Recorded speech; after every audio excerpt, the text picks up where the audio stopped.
जिस उपकक्ष के लिए n प्लस एल का मान कम होगा, जिस उपकक्ष के लिए n प्लस एल का मान कम होगा उसकी ऊर्जा कम होगी।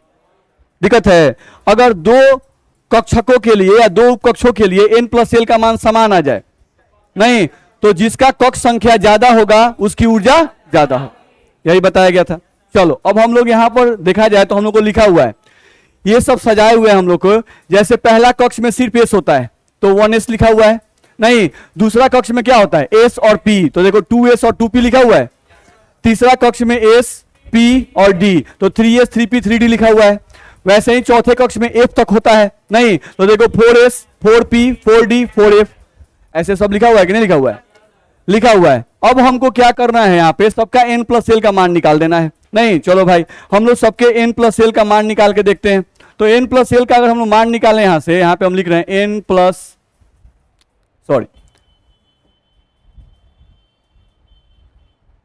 देखा जाए,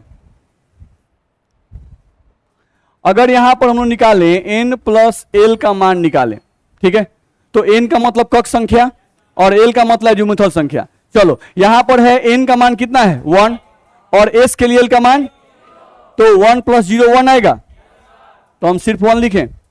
चलो यहां पर n का मान 2 है और s के लिए l का मान 0, 2 और 1 3 लिखें, 3 प्लस 0,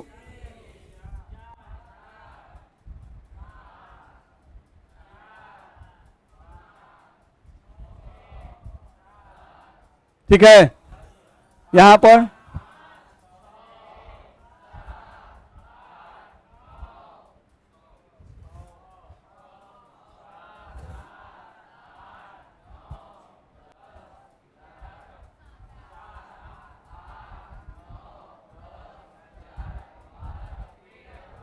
बोलिए दिक्कत है, कह दिए।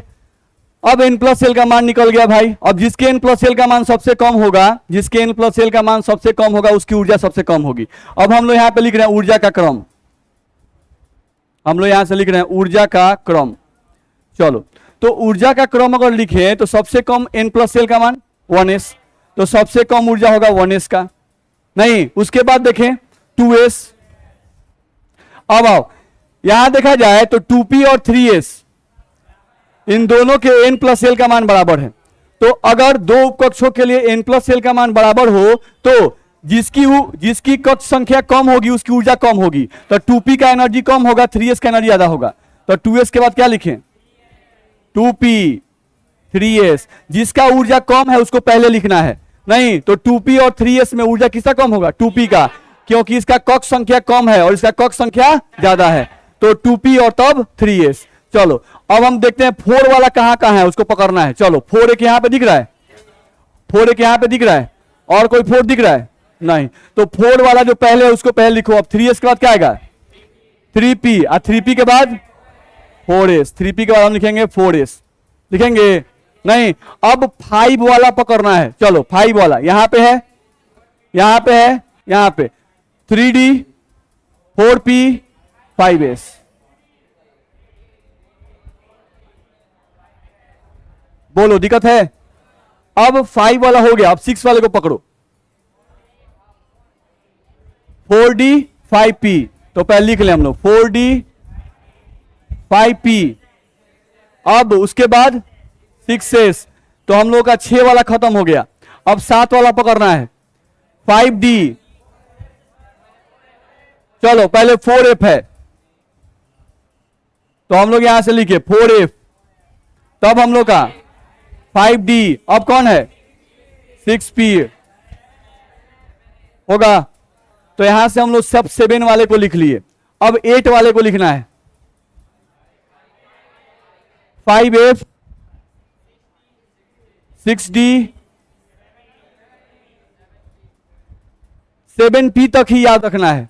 हम लोग कहां तक याद रखना है 7p तक ही हम लोग को याद रखना है, ध्यान रखना है, क्योंकि 7p तक में 118वें एलिमेंट चले आते हैं। भर के देख लेते हैं। नहीं हम लोग को पढ़ाया गया है कि एस उपकक्ष जो होता है किसी का भी एस हो उसमें इलेक्ट्रॉन कितना 2, नहीं तो एस में इलेक्ट्रॉन कय गो, इसका एस में, पी में, एस में, पी में, एस में, डी में, पी में, एस में, डी में, पी में 6, ठीक है। चलो एस में, एफ में, डी में, पी में, एस में, एफ में, डी में और पी में होगा। दिक्कत है। अब जोड़ लेते हैं एक बार, नहीं तो हम लोग जोड़ना शुरू करते हैं। 2 2 4 6 4 10, 2 12 6 18, 2 20 10 30, यहां तक क्या हो गया 30, 30 6 36 36, 2 38 10 48, 48 और 6 54। चलो यहां पे लिख लेते हैं कि यहां तक हम लोग को 54 आ गया। नहीं अब इनको हम लोग जोड़ लेते हैं। यहां पे 14 और 14 और 2 16, 16 और 10 26 और 6 32 और 2 34 और 14, 34 और 14 कितना हो जाएगा 48, 48 और 10 58 और 6 64, यानी इधर हम लोग को आ गया 64 आया। नहीं तो अगर हम लोग जोड़ते हैं यहां से 54 और 60, तो यहां पे 4 4 8 और 5 6 6 5 11, सॉरी तो 118 एलिमेंट हम लोग क्या रहे हैं। दिक्कत है। तो हम लोग के आवर्त सारणी में अभी टोटल तत्वों की संख्या कितनी है 118।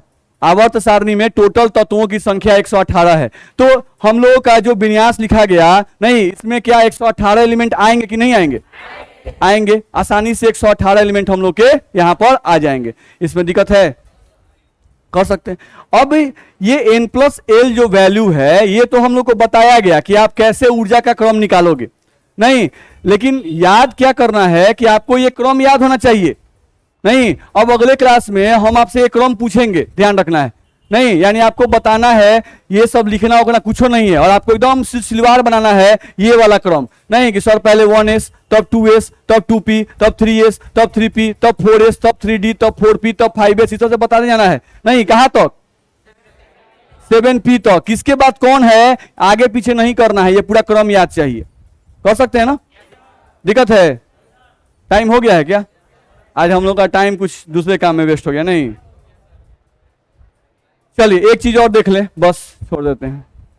देखो तो यहां पर हम लोग ध्यान दें तो जो हम लोग क्रम लिखे थे, ध्यान दो हम लोग जो क्रम लिखे थे, नहीं उस क्रम को बोर्ड साहब ने हम लोग को एक तरीका बताया था कि ऐसे भी हम लोग याद कर सकते हैं। नहीं जैसे पहला कक्ष में क्या होता है 1s, दूसरे कक्ष में 2s और 2p, तीसरे कक्ष में लिखा हुआ है, ऐसे ही चौथे कक्ष पांचवें कक्ष सब लिखे हुए हैं ना। नहीं अब हम लोग को यहां से ध्यान रखना है,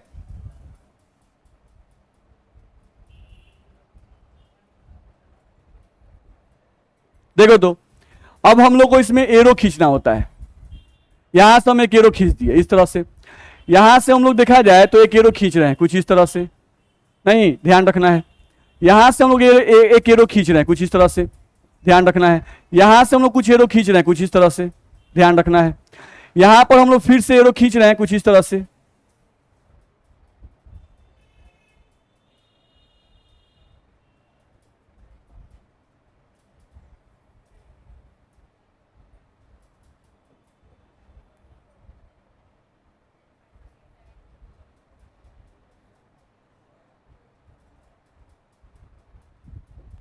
चलो अब ये जो हम लोग एरो खींचे, इस एरो में आप ध्यान से देख सकते हो, क्या देख सकते हो कि जो सबसे ऊपर से पढ़ना है तो सबसे पहले एरो किसको कट कर रहा है 1s को, तो 1s की ऊर्जा सबसे कम। अब 1s के बाद किसको आ रहा है 2s, तो हम लोग 2s लिखते हैं। उसके बाद देखा जाए हमको यहां का फिर ऊपर जाना है 2p 3s, हमेशा ऐसे आना है, फिर ऊपर जाना है ऐसे आना है, तो 2p और 3s, तो हम लिखते हैं 2p और क्या 3s, फिर 2p 3s हो गया। उसके बाद कौन है 3p 4s, तो यहां पे 3p और 4s, फिर 3p 4s हम लोग का हो गया। उसके बाद फिर ऊपर 3d 4p 5a लिखेंगे।